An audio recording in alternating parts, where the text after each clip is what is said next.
Hello friends, welcome back to my YouTube channel Delhi को vlog. कैसे हो आप लोग? उम्मीद है सब अच्छे होंगे, सब बढ़िया होंगे और अपनी प्रिपरेशन है वो भी अच्छे तरीके से कर रहे होंगे। देखो, आज मैं आरपीएफ कांस्टेबल एग्जाम के ऊपर बात करूंगा क्योंकि बहुत सारे बच्चों के दिमाग में ये डाउट है कि क्या सर जनवरी में ही एग्जाम होगा या फिर पोस्टपोन हो सकता है कि आगे मार्च में हो या इस तरीके से।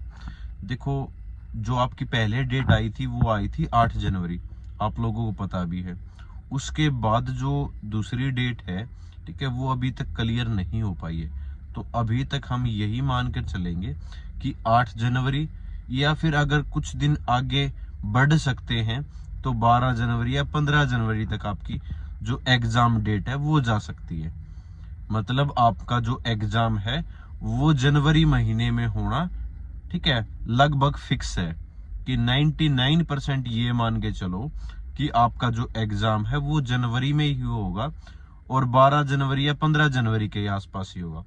तो आपके पास 15 से 20 दिन ही हैं, तो उसी हिसाब से अपनी जो तैयारी है उसको जारी रखो। मैं आप लोगों को थोड़ी सी इंफॉर्मेशन भी शेयर करूंगा कि किस तरीके से आप जो अपना स्कोर है, ठीक है, वो 85 प्लस लेके जा सकते हो। क्योंकि आपका जो टारगेट है ना वो एटलीस्ट इतना ही रहना चाहिए, ठीक है, कम से कम इतना अगर रखोगे 80-85, तो आप ये मान के चलो कि आपका जो सिलेक्शन है आरपीएफ कांस्टेबल के अंदर वो 100% हो जाएगा।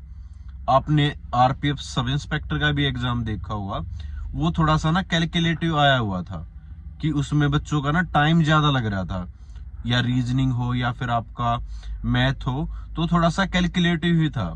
तो उसी टाइप का आपका आरपीएफ कांस्टेबल के अंदर एग्जाम रहने वाला। बच्चों से 120 क्वेश्चन अटेम्प्ट नहीं हो रहे थे, ठीक है, और यही हाल आपका कांस्टेबल वाले एग्जाम में होने जा रहा है। तो इसका मतलब ये है, आप पहले से अलर्ट हो जाओ, अपनी जीएस को सुधार लो और दूसरा ज्यादा से ज्यादा प्रैक्टिस लगाओ, ठीक है, ज्यादा से ज्यादा आप लोग प्रैक्टिस लगाओ। प्रैक्टिस कहां से लगा सकते हो?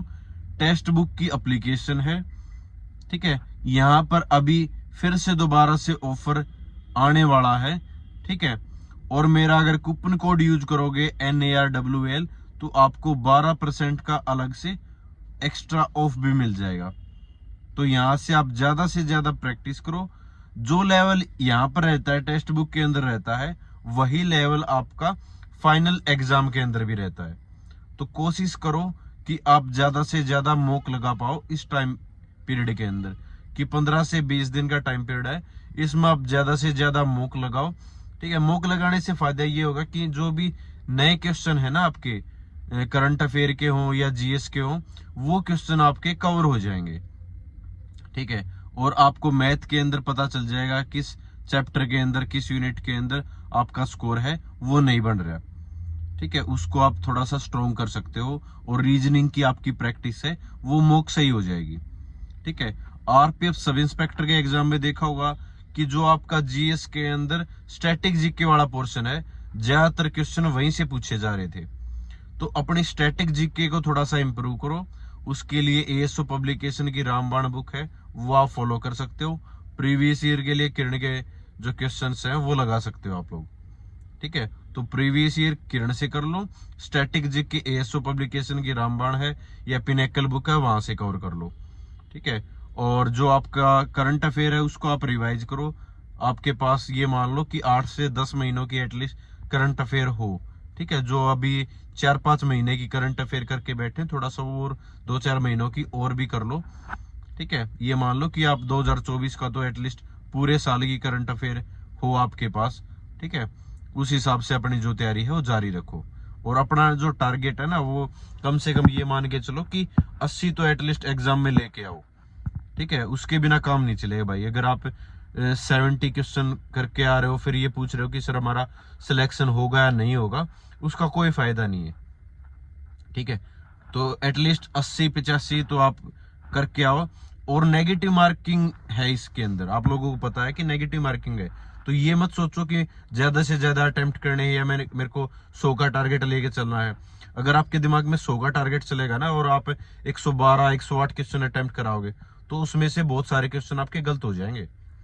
ऐसा ही सब इंस्पेक्टर के एग्जाम के अंदर हुआ था कि बच्चे 112 ठीक है, 110 क्वेश्चन तक अटेम्प्ट करके आए थे, जिसमें से अब ओवरऑल जो उनका स्कोर निकल के आ रहा है ना, वो निकल के आ रहा है 65-60 के अराउंड, क्योंकि इतने सारे क्वेश्चन गलत हो गए। कुछ क्वेश्चन का हमें पता ही नहीं होता कि ये क्वेश्चन, अपने कॉन्फिडेंस से तो हम ठीक कराते हैं कि हाँ ये क्वेश्चन सही है, लेकिन वो क्वेश्चन भी गलत मिलते हैं जब आंसर की आती है। तो ऐसा नहीं करना है कि इतने ज्यादा अटेम्प्ट करने। अगर आपको श्योर हो तो ठीक है, 98, 90, अगर इतने क्वेश्चन भी अटेम्प्ट कराओगे तो आपका 82, 85 इतना स्कोर हो जाएगा, क्योंकि रीजनिंग और मैथ में इतने ज्यादा क्वेश्चन गलत नहीं होते। जब जीएस के अंदर तुक्के लगाते हो वहां पे ज्यादा क्वेश्चन गलत होते हैं, तो ऐसे तुक्के नहीं मारने हैं, क्योंकि वो स्कोर फिर नेगेटिव में ही जाएगा। ये नहीं कि किसी का भी भगवान का नाम ले लिया, किसी का नाम लेके ऐसे ही और उसमें टिक मार्क कराए, वहां वो गलती होंगे, चांसेस ज्यादा गलत होने के, ठीक होने के नहीं होंगे। ठीक है, तो स्टैटिक जीके पे ज्यादा ध्यान दो इस टाइम पीरियड के अंदर, करंट अफेयर और मॉक लगाते रहो। ठीक है, मॉक का मैंने बता दिया कि आप टेक्स्ट बुक से मॉक लगा सकते हो, 12% ऑफ मिल जाएगा मेरा कूपन कोड, अगर NARWL अगर नरवाल यूज करोगे तो। ठीक है, और इसके साथ साथ अपनी रनिंग की भी प्रिपरेशन स्टार्ट कर दो।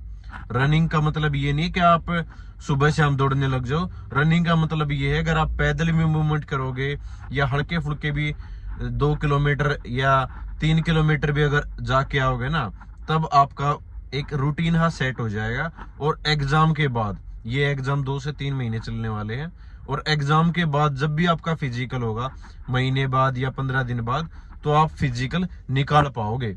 वरना इस स्कोर का कोई फायदा नहीं होगा कि आप 90+ स्कोर ले आए और फिर रनिंग के अंदर रह गए या लॉन्ग जंप के अंदर रह गए। फिजिकल सबसे ज्यादा हार्ड है आरपीएफ कांस्टेबल का। आर्मी के बाद अगर फिजिकल किसी चीज का हार्ड है तो आरपीएफ कांस्टेबल का भाई।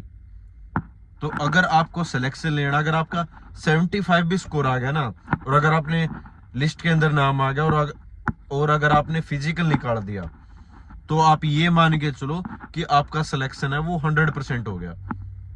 ठीक है, मेडिकली भी कोई ऐसा अनफिट नहीं करते, सभी पास हो जाते हैं मेडिकल के अंदर भी।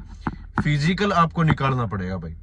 अगर फिजिकल नहीं निकाल पाओगे, फिर आप चाहे 85 ले आओ, चाहे 90 ले आओ, कितना भी स्कोर ले आओ, कोई फायदा नहीं उस चीज का। फिजिकल में लॉन्ग जंप, हाई जंप बहुत ही ज्यादा हार्ड है। तो आपको एग्जाम डेट है वो पता चल जाएगी, और जो भी एग्जाम सिटी वगैरह है वो कुछ दिन में आ जाएगा। आज या कल में आपको एग्जाम सिटी भी देखने को मिल जाएगा, अगर आपका एग्जाम 8 जनवरी या 10 जनवरी के आसपास होगा तो। ठीक है, तो उस चीज की फिक्र मत करो, सिर्फ अपने पढ़ाई पे फोकस करो। ठंड हो रखी है तो आप घर में अपना पढ़ाई के अलावा और कुछ मत करो। सिर्फ 15-20 दिन का टाइम है, आप सिर्फ पढ़ाई करो, उस चीज को रिवाइज करो जो आपने मेहनत की है। ठीक है, 4-5 महीनों से या 1 साल से, जितने दिन से भी आप तैयारी करने लग रहे हो, आप उस चीज पे थोड़ा सा ध्यान दो और उस चीज को रिवाइज करो। ठीक है, और अपने जो मॉक है वो लगाते रहो। ठीक है, तो थैंक यू सो मच। जय हिंद सभी को, नमस्कार सभी को।